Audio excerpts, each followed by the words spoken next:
Good morning, fourth graders. Miss you all very, very much. Here I am in my home. I'm going to try to read aloud to you. It's my first time doing this videoing thing, so hopefully it works out. We're going to read aloud By the Great Horn Spoon by Sid Fleischman. Did I get it up there? There you go. All right. I know Mrs. O'Connor's class has already started to read this book, so some of us will be a repeat for them, but we're going to get everybody caught up. So,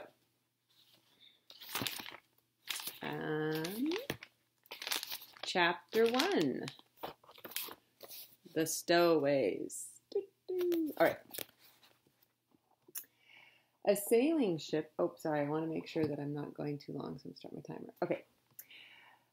The Stowaways. A sailing ship with two great side wheels went splashing out of Boston Harbor on a voyage around the Horn to San Francisco.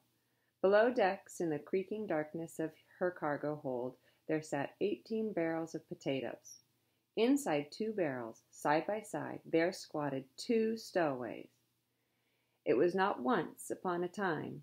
It was precisely the 27th day of January in the year 1849.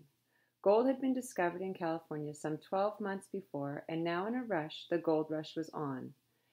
The good ship Lady Wilma, overcrowded and heavy in the water with cargo, thrashed her way to the sea. Her paddle wheels churned and her smokestack stained the frozen winter sky ink. Smokestack stained the frozen winter sky like ink. She was bound for the gold fields with 183 passengers, not counting the stowaways. Hundreds of gold seekers had been left at the dock, clamoring for passage. The California fever was sweeping through the cities and towns and villages like a heady wind. Men were buying picks and shovels and trying to get from the East Coast to the West as soon as possible, and all at once. A stowaway is somebody who sneaks on board a ship without paying to be on there. On the second day at sea, just after... here's a picture of them. On the second day at sea, just after dawn, the lid rose silently off a potato barrel. Cautiously, a man raised his eyes above the rim of the barrel to look about. Slowly, he unfolded his long arms and legs. Then he stood, an elegant gentleman in a black broadcloth coat. He would be the first to admit that being folded up in a barrel with a bowler hat balanced on his knees was not the most comfortable way to travel.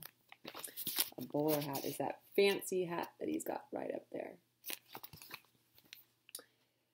Now he brushed off the hat and placed it smartly on his head. He hooked a black umbrella in his arm, and he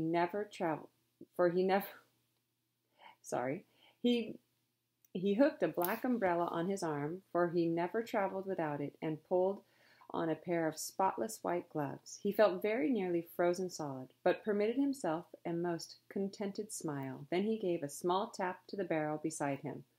"All clear, Master Jack." "Is that you, Praiseworthy?" came a young muffled voice from the depths of the barrel.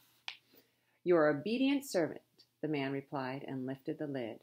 There rose from this barrel a schoolboy of 12.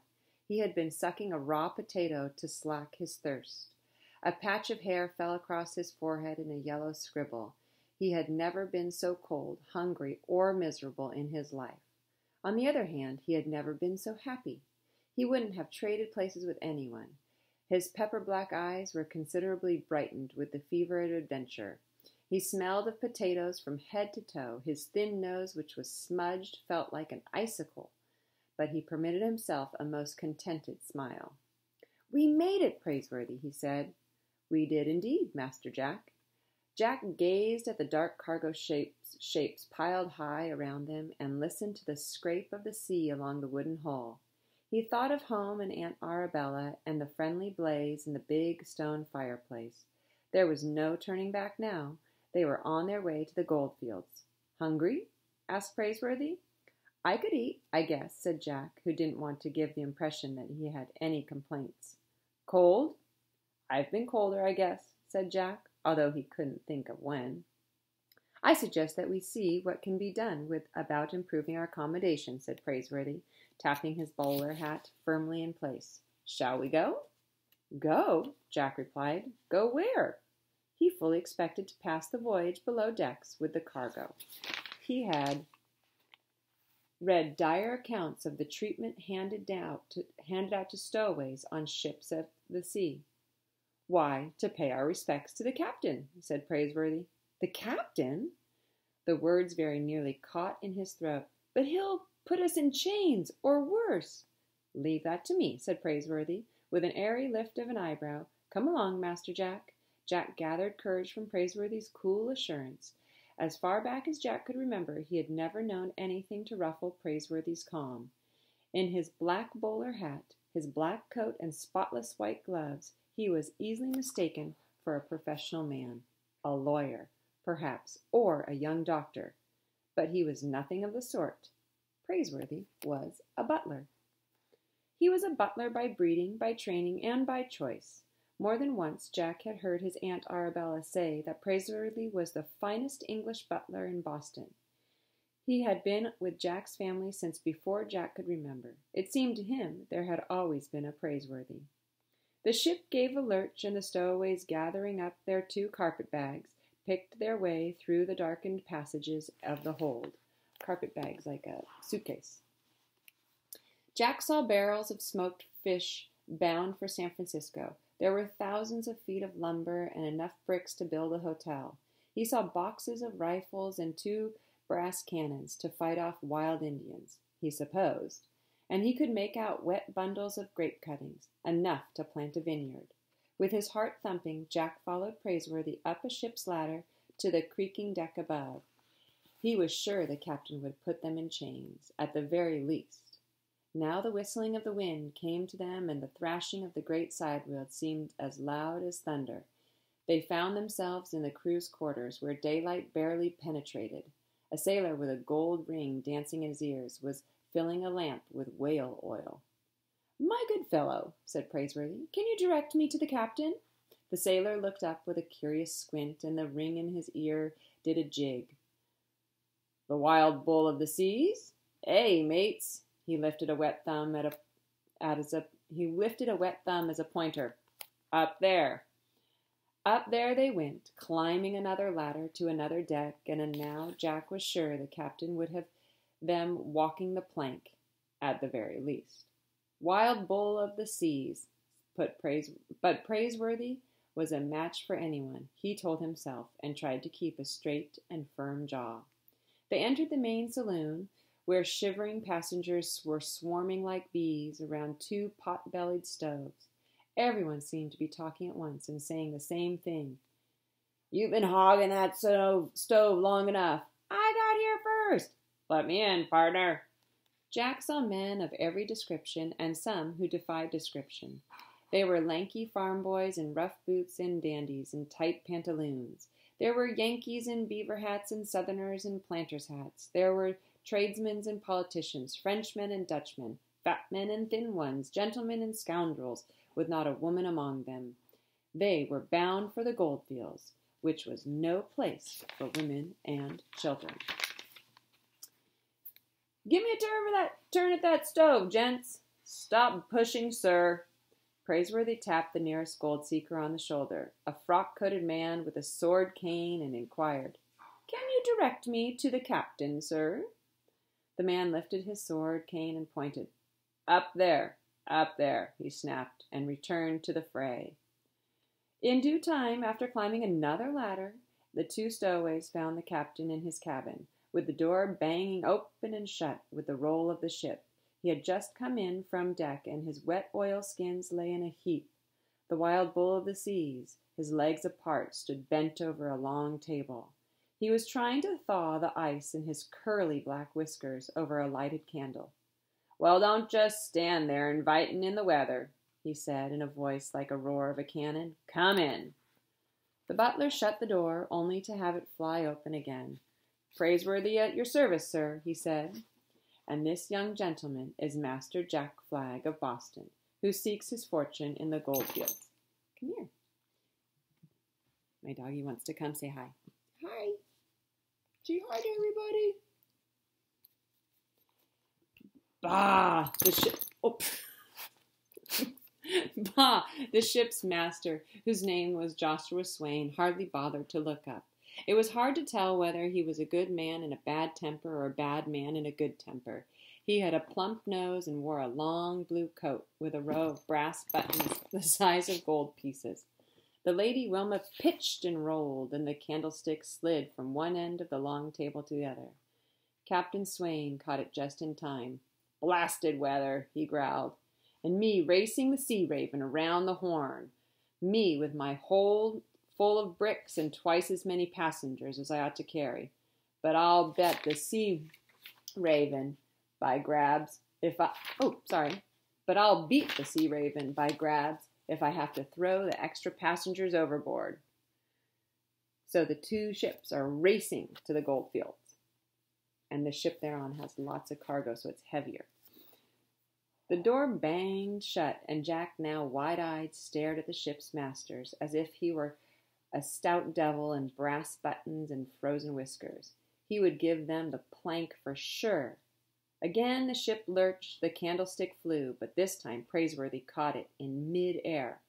"Allow me, sir," he said, and held the candle firmly under the captain's stiff whiskers.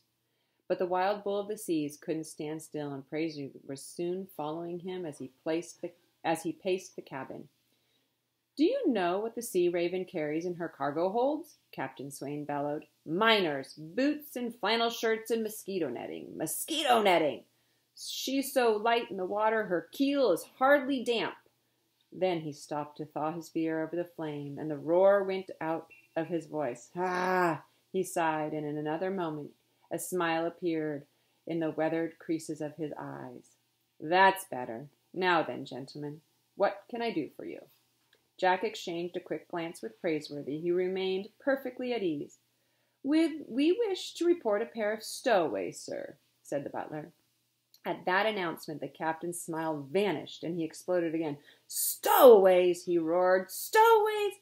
By grabs, I'll skin them alive! I'll put them in chains! Where are they?" In his fury the captain almost set his whiskers aflame. Praiseworthy pinched out the candle. "Standing right here, sir." "Here? Where? I'll skin them alive and put them in chains. Stowaways on my ship. Where are they?" "Here, sir," repeated the butler. And Jack, swallowing hard, decided to make the best of the worst of it. "Standing before you, sir." It was as if for the first time Captain Swain noticed Jack at all. "You!" he bellowed, and his plump nose was red with anger. "Why, you're more jib of a boy. Why, you're a mere jib of a boy, a lad of 10. 12, sir," said Jack. "But I can do a man's work, sir." "By grabs, I'll make you walk the plank, both of you." "If I may make an observation," said Praiseworthy, "you are obviously too civilized for such pirate tricks." "Bah!" "Permit me to explain," Praiseworthy went on. "It was not our intention to defraud the shipping company. The moment there was posted notice of the Lady Wilma's departure for California, Master Jack and I were in line to buy a ticket. But in the push and clamor, some clever cut-purse helped himself to our passage money, leaving us penniless. A cut-purse is a thief. No doubt he bought a ticket for himself and is aboard this very ship, sir." "A likely story," growled the captain. "An unlikely story," Praiseworthy said, "but true. Naturally, we had no choice but to become stowaways. And if I may add, it is imperative, sir, that Master Jack reach the goldfields and make his fortune without delay." "Pah! The California fever is spreading like a plague. New England will be left half empty in another 6 months. By grabs, anything with a keel is calling itself a gold ship and putting to sea. Scows with rotten bottoms, fishing trawlers, whaling ships. Argonauts of old they are, chasing after the golden fleece. Every man, Jack, thinks he will make his fortune. Bah!" All this while Jack Flagg stood quietly listening, not only to the captain, but to the icy winds in the shrouds and ratlines. He stood straight and tried not to look afraid.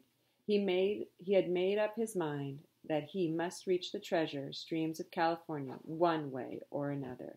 And this was certain, one way or another.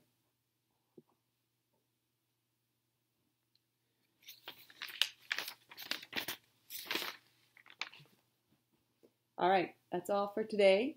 So we will pick up again tomorrow. Hope you're all doing well and keeping yourselves entertained. Bye.